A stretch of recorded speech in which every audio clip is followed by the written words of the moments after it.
Welcome to the Real Estate Syndication Show. Whether you are a seasoned investor or building a new real estate business, this is the show for you. Whitney Sewell talks to top experts in the business. Our goal is to help you master real estate syndication. And now your host, Whitney Sewell. This is your daily real estate syndication show. I'm your host, Whitney Sewell. Today, our guest is MC Laubscher. Thanks for being on the show, MC. Thank you so much for having me. MC is the creator and host of the top-rated business and investing podcast on iTunes called Cash Flow Ninja. I'm sure you've heard of it if you've been in the real estate space for very long. He's also the president and chief wealth and investment strategist of Producers Wealth. He's obtained a bachelor's degree in history and economics and a master's in business administration and finance from the University of South Africa. He's a Grant Cardone certified coach and an authorized infinite banking practitioner. MC, thanks again for your time this morning being on the show, and give our listeners a little more about your history, and background, and in case they haven't heard about you. Yeah, so I'm originally from South Africa. I came to the U.S. in 2001, so just a suitcase, backpack, sense of humor, and a sense of adventure. I played in a sports league here for a while, and up until 2007, played in a rugby league here, and played representative rugby in the U.S. While I was doing that, I just studied a lot, learned. My mom actually gave me this purple book called Rich Dad Poor Dad. This was back in 2000 or around 2000, and that kind of took me into a different direction because I just it really changed the way that I looked at things, and that took me that's where my journey started, just researching and studying and learning, and the one book leads to another, and as I was doing that also, I started working in real estate actually for a friend. They always said that you're supposed to be looking for mentors. I didn't know that. I was young. I didn't know I was supposed to be looking for them. But it really turned out to be a fascinating and unbelievable learning experience. Started from the ground up, doing as maintenance, like just odd end kind of like little jobs as far as property management. Eventually painting, turning over apartments. And by the way, this friend's family owned quite a number of doors and units on the north side of Chicago. Very, very large multifamily real estate portfolio. So I kind of learned the business from the bottom up, from the ground up. I eventually managed properties for them and managed several hundreds of units. I had my broker's license. I did everything from leasing, marketing, strategy, and everything for those buildings. So it was quite an unbelievable experience. And I started investing in real estate myself at that time. I came across different strategies. One is integrating vehicles to maximize and boost gains in both, and that's what we've implemented ourselves and help some of our clients implement and teach. But yeah, I've been doing that. Fast forward to today. I'm the creator and host, as you mentioned, of the Cash Flow Ninja podcast. We share how to create cash flow from real estate, businesses, commodities, blockchain, and other crypto asset classes, and also paper assets. Anything cash flow, right? It's one of our show's motto that cash isn't necessarily king, cash flow is king. And then I'm also the president and chief wealth and investment strategist at Producers Wealth, where we help our clients create and grow and protect their wealth outside of Wall Street, and help them grow and expand their wealth in any economy. Who is Vinny Chopra? Came to the U.S. from India with $7 in his pocket, and today he has created a portfolio of over $200 million in commercial real estate. He's a CEO of 5 companies, acquiring and managing diverse multifamily portfolio of 3,500 units, and his team self-manage all the assets. Vinny has walked the walk with over 26 successful syndications during multiple economic cycles, including downturns over 12 years. He has built a very extensive educational academy to teach and mentor investors. Vinny, tell us about this Multifamily Syndication Academy. Thank you, Whitney. Thank you so much. I'm really proud to really talk to everybody about this extensive multifamily academy that teaches new and sophisticated investors how to use other people's money through syndications. That has been my world, to buy apartments from 50 units to 500 units, and how to select emerging markets, how to do deal analyzing, investor education, other people money, syndication blueprints. Everything I have learned, I teach in this academy, and over 500 lectures, and also how to manage the assets also, and along with lots of great templates and PowerPoints, everything. And I personally also mastermind coach all my students every Wednesday. So to reach me, Whitney, all the students have to, or investors have to, just text the word learn, LEARN, learn, to 474747, or call my team at 925-766-3518. So tell us a little more about your clients for Producers Wealth and what that is. Yeah. So as I mentioned, we help them to create, build, and grow their wealth outside of Wall Street in any economy. And basically, what the focus of our firm is, we use insurance vehicles and then also alternative investments, which real estate falls into that. So we use a strategy which some of your listeners might be familiar of. It's called the infinite banking concept, where we use a overfunded whole life insurance policy with a mutual insurance company to warehouse our wealth. We do it because the money goes in there, it's guaranteed. It's growing tax-free, and you also get to participate in dividends. But the most powerful thing about it is actually leveraging the money that's in that contract to go and invest in other asset classes. We do it through multifamily. We do it through mobile home parks, self-storage, assisted living facilities, and then also for non-accredited investors, we have some turnkey partners. So in the I believe it was the 70s when the interest rates were really, really high. I think it was double digit. A lot of people would walk into a bank and open up a CD because you would get double-digit returns, right? So they would go in there, they put their money in basically in a bank in that CD. Well, they would walk into that same bank maybe a week or so later when they have an investment opportunity and say, Mr. Banker, can I get a loan secured by that CD? So let's just say there was $10,000 in that CD. They would borrow $8,000 or $9,000 secured by that CD. And a lot of people were doing this in the 70s when it made sense, right? We're doing exactly the same thing. There's only a lot of additional bonuses with the insurance vehicle. So we set up these contracts for folks. We show them how to fund it. It's a very specifically designed vehicle. It's not your cookie cutter, whole life insurance that Dave Ramsey and Susie Orman jumps all over about. It's designed a little bit differently. And then we do the same thing. We borrow against our cash value, and then we leverage it into investments that produce cash flow. The cash flow, we then just pay down the policy loans from the insurance company as we get to do it all over again. So there's an infinite flow of money into the insurance vehicle because it's a private asset, because it's a financially invisible asset, and it has all the other benefits of tax-free growth, predictability, guaranteed money outside of the Wall Street casino. And then, the ability to leverage it and to invest in cash flow.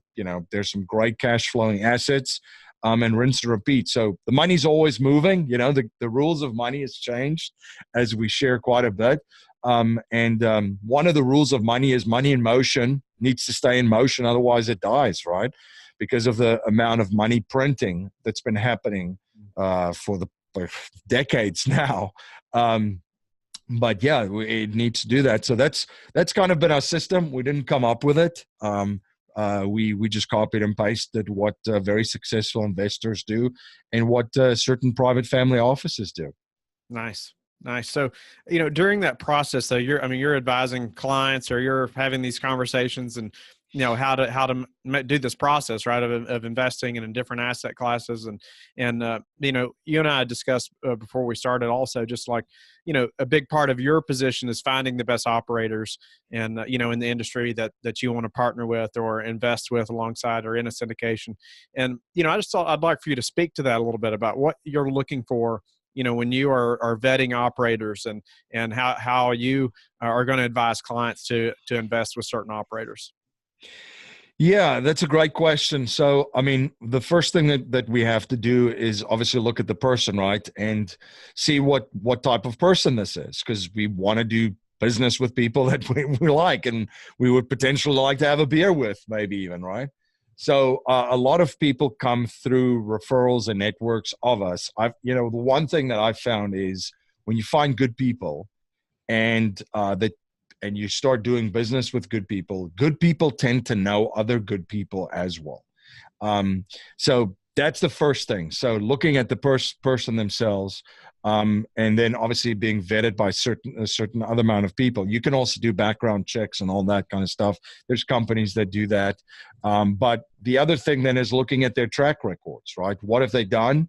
And if they don't have a massive track record, who are they working with? Who's mentoring them? Who are partners that are with them on a deal? So if there's a younger syndicator that's working on and has a very, very good deal, are they going at this alone? Do they have a mentor? Do they have other folks that they're bringing in with them, to add their expertise and their experience to help guide them through the process? That's a very big one. And then obviously we look at the deals that they've done, what type of deals, if it fits into the portfolio. We look at some of the partners that they've done work with, and then management, the team. That's huge. You can have the best deal under the sun. You could have a very good operator, but who's going to manage it once they put the deal under contract? Maybe it's someone that's done a lot of deals in one market, but now they're doing a deal in another market, which it's kind of out of their realm of expertise and within their network and their group. So yeah, what are their plans for that? What's the management plan? And then obviously we look at the financing that they've done on certain deals and the financing that's available to them. And there are some operators that have, because of their track records and their network and so forth, have very favorable financing. So we definitely play into that quite a bit. And then obviously we look at some of the returns and the deal itself. Well, what's when are we going to get our money back? And then what's the cash flow on that? And what's the overall game plan with properties? What have they done before? What are they looking to do? If they're trying to do something that they've never done before, what are the chances and the probability that they're going to be able to pull it off? And that just comes back to all the other parts that I just mentioned. But yeah, there's quite an extensive list involved, and we screen and interview folks, but we always, our philosophy is, and that's what makes us a little bit different, I think, that most folks out there, is that you're the CEO of your life, right?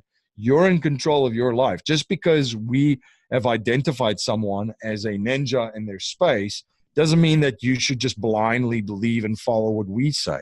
You should do your own due diligence. You should absolutely do your own vetting of that particular individual. So, and continue to do so. But those are just some of the things that we look at, and we make the introductions, and then we also have a group that invests in certain projects. But we always tell people to do their own due diligence, because it ties into our core values of accountability and self-reliance, which you don't want to take that away from anyone ever.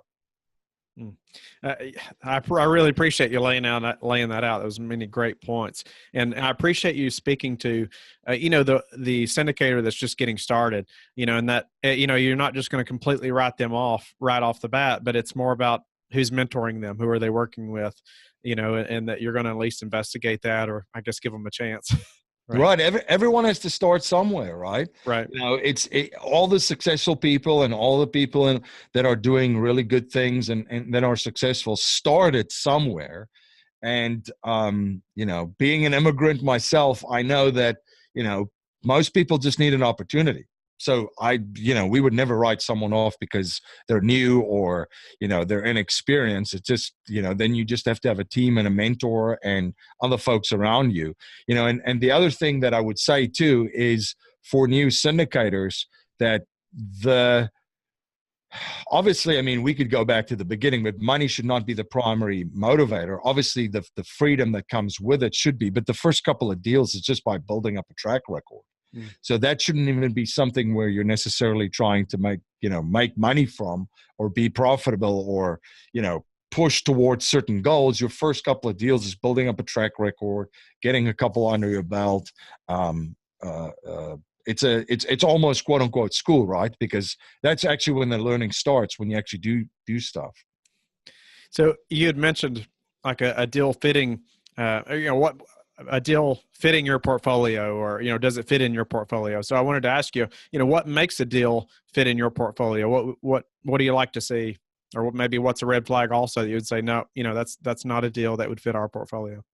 Yeah. So I talk about strategy quite a bit, and that there's a lot of, asset classes are just asset classes, and it's all about the strategy. And that applies into, for syndications as well in certain spaces. So right now, I think, multifamily is obviously very, very frothy. There's a lot of people chasing deals, right? That doesn't mean that there's no good deals, because it all depends on the strategy.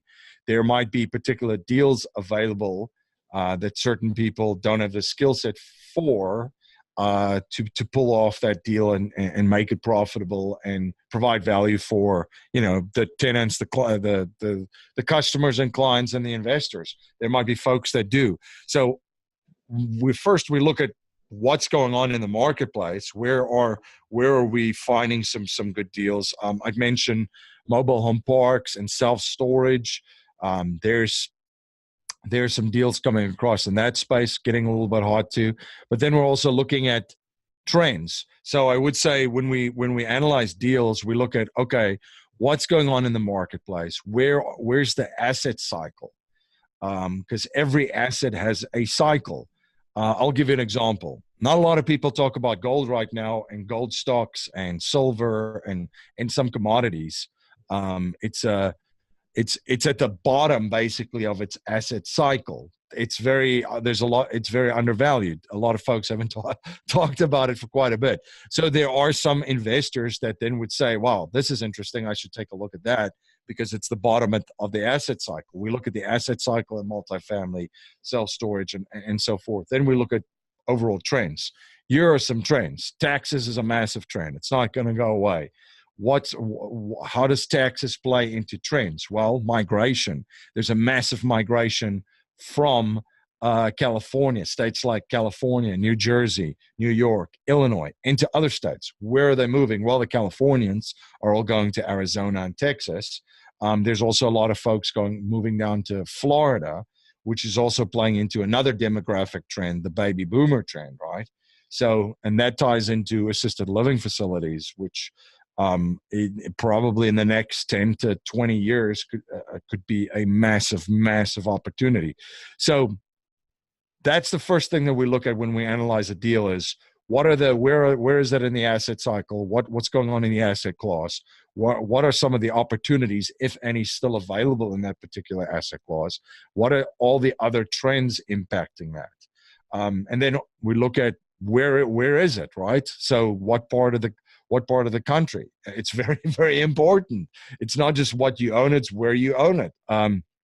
Because of what I just mentioned, taxes is a big one, and that ties into people migrating and ties into companies moving into more favorable areas. People are just going to move where they are treated best. Companies do the same thing, which means jobs, a lot of jobs, right? So that's kind of where we look at for markets, job growth being a big one. So, for example, Birmingham, Alabama is a great and prosperous job growing market. There's a lot of jobs moving there. Just naming that. So that being all said, then we kind of dive down into who is involved with the deal, who's bringing the deal, who are partners in the deal, what's some of the financing on it, and eventually we drill down to the numbers. So yeah, it's a lot of different things. I would say it's not a simple answer. It's a very complex one, but you could screen it quickly if something's coming across your desk. It's a multifamily in the middle of nowhere, where a lot of people are leaving from, moving out of that state. For example, some of those states that I just mentioned, that wouldn't be something that I would be interested in because just of all the other trends and factors playing into it. Yeah, it doesn't matter if it's $15,000 a unit if everybody's leaving. Exactly. Yeah, and that's a very big one. When you're when you're looking at goal setting and targets and looking to what you're accomplishing for the year, you got to look at all those different things and how they play in, not just only in the deals, but also in your own personal and business economy. I think I touched on taxes quite a bit. Efficiency is key in all areas, whether the deals that you're investing in needs to be efficient in as far as taxes, as far as all the other things that I just listed before.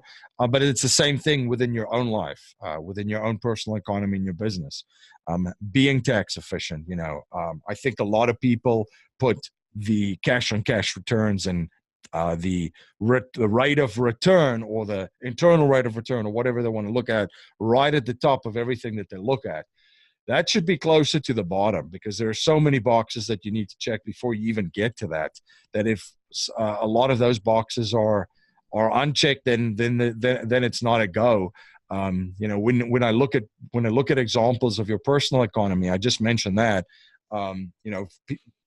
this is the number one thing I get when I speak to people. What's the rate of return in this? First question out of their mouths, which the first thing should be, where does it fit in with efficiency as far as taxes, as far as risk management, as far as fees, commissions, all that kind of stuff? Because just harping on taxes again, reducing your taxes by 20%, this year or for the rest of your life, what rate of return does that have? And how does that move the needle for you financially in your life, as opposed to chasing a 6%, rate of return or return that taxes still needs to come out of, right? No, I like that a lot. Thinking about efficiency and it's one of the first questions I'll usually get is, well, what's the return? What's the cash on cash, or what it, that is their first question. And how do you navigate through that a little bit when you're talking to a potential investor, and how do you handle that conversation to really help them, benefit the most and make sure this is the correct investment vehicle for them? Yeah. So here's one way to position it. The first thing is, I think, I don't know if it was Warren Buffett who said this, or it's one of these investors, that the primary focus isn't the rate of return, but it's the return of capital. So the first portions of the conversation should be like, here's why you're going to get your money back. Right? Because that essentially is the first step in this process. I'm going to invest in something. How am I going to get my money back? Well, you're going to get your money back, for example, if you're with a good operator, with a good track record, with a good team, with great management in place, with great financing, all of that other stuff, and then talk about the trends. If you're buying a very overpriced building and property in a state where people are fleeing from, and there's no end in sight of taxes because the politicians in those states really don't have answers or have any solutions for the problems that the state has, that might be the first thing to talk about, why you're not going to get your money back if you invest in that particular project. If you're going to get your money back, here's why you're going to get your money back, and you can go through all of that. And then we can look at the specifics of it. Here's why it's not only a great investment for now, 5 to 10 years, or whatever the plan is of the property, but here's why it's a great investment from a cash flow perspective as well. So here's the financing. So that could be the tail end of the conversation. But I think the first thing should be all of those other things, assuring anyone that here's why the probability is very, very high that you're going to get your money back. And if you're going to refinance and cash out and get investors' money back in a certain time frame, here's how it's going to happen, because of the area, job growth. Google's moving in there. If you're looking at, if you're talking about, like, let's just say Texas and Austin, you have all these companies moving there, and there's massive amounts of people moving in there, and there's jobs moving in there. Maybe there's a city or a state with healthcare, which there's a lot of job growth in that, right? So I would look at that, and then look at the rents are undervalued. You've got all these people coming in. All of these trends are coming together. That's why it makes sense. That's why you're going to get your money back. Now let's talk about the rate of return and the returns that you're going to generate. So MC, somebody comes to you and they say, I want to get into the syndication business. What's your 30 seconds that you have with them? What's the most important thing you're going to tell them? Well, it's something that ties into the foundational pieces that we talk about and talk to our clients about, and it's the wealth formula of your mental capital times your relationship capital will equal your financial capital. So with a syndication business, it's a relationship-based business. You need to, from a mental standpoint, acquire the certain skill set to be able to add value for people and what you're trying to do and accomplish within the syndication business. And that could be from the niche of real estate that you're in to the strategies. That's something that you need to skill up and continue to skill up. And then from a relationship standpoint, who do you need to network with and who do you need to meet to make it successful, right? Do you need to change your surroundings and the people that you spend time with? Where do you find new people? Meetup is a great resource. Masterminds are great. Conferences are great, and so forth. So that's what I would say. It always comes back to those two. Regardless of whether it's a syndication goal, whether it's a financial goal, business goal, investment goal, it kind of always just draws back to those two fundamental areas, because it's yourself and the people that that's going to make things happen. What's a way that you've recently improved your business that we could all apply to our business? I think it's just to do more with less, meaning I've brought in quite a bit of technology. And I'm still in the process of rolling out quite a number of things because that's going to free up some more time for me to do more face-to-face stuff. So I just mentioned meetup groups. We're doing one in my hometown in Newtown, Pennsylvania as well. I haven't done a lot of live in-person stuff for quite a while. I spoke at quite a number of meetups last year, which I really enjoyed. And I actually learned quite a bit from my audience as well, from the questions that they asked. So I figured, that was a great resource, because sometimes if you're doing everything online or digitally, it's great. Yes, I get a ton of emails. I still learn from my listeners. It's a fantastic sounding board, but sometimes it just misses that in-person, connection or experience. So yeah, to answer your question, we've brought in quite a bit of technology, a lot of stuff that I'm playing around with still to be able to reach more people. Obviously on the Cashflow Ninja show, we're trying to reach more folks. We're trying to continue our growth and get our message out there. And then from a business standpoint, my company as well, we're just trying to do things a little bit more smarter, more efficient, always trying to improve efficiency, right? So that we can free up some time to do other things as well. Nice. So what's one piece of technology quickly that you have implemented that's been really good? Well, implemented not yet, but there's a workflow, for example, with some of my blogs or vlogs, video blogs that I'm looking at, where you can basically live stream to a ton of devices at the same time. You can record it. Then from there on, you could throw it in and edit it and republish those videos. Then from those videos, you can get transcripts, and there's actually then writers that can turn it into a blog post and reposition it on all of your different platforms. And, then it ties into AI, which we're playing around with. So I won't say anything yet with it, but there's a lot of opportunities to do that in other platforms. So we're trying to, I rambled off a bunch of stuff there, a nice word salad, but I'll put a little bit of dressing on it for you. We're trying to automate all of those things. So, Yeah, so it's all in sync, and it still gets a ton of content out, and good content for folks to consume, and get us get access to us on many different platforms. MC, what's the number one thing that's contributed to your success? Consistency, because there's no get rich quick scheme. That doesn't exist. And if you do get rich quick, and if you do win the lottery, it's probably going to leave you very, very quickly, just as quickly as it came in. But yeah, consistency. It's just doing certain things that drive the needle every single day, over and over and over. There's no magic bullet. There's no get rich quick kind of stuff. It's developing certain routines, certain habits, and then just doing it over and over and over. Nice. So before we have to go, tell us, how do you like to give back?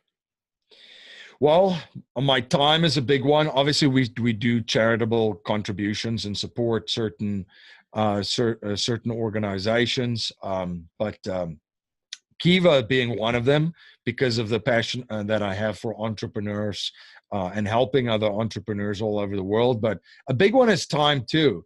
A big one is time and speaking and making myself available as much as possible, and then also a lot of the stuff that we put up. But yeah, there are some charitable stuff that we put in there. I feel that people should make a contribution, even when they don't have anything, throughout their life. You don't have to wait until you're successful to give back. I like that a lot.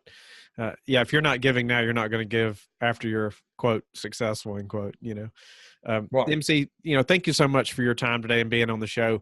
Tell the listeners how they can learn more about you and your podcast also.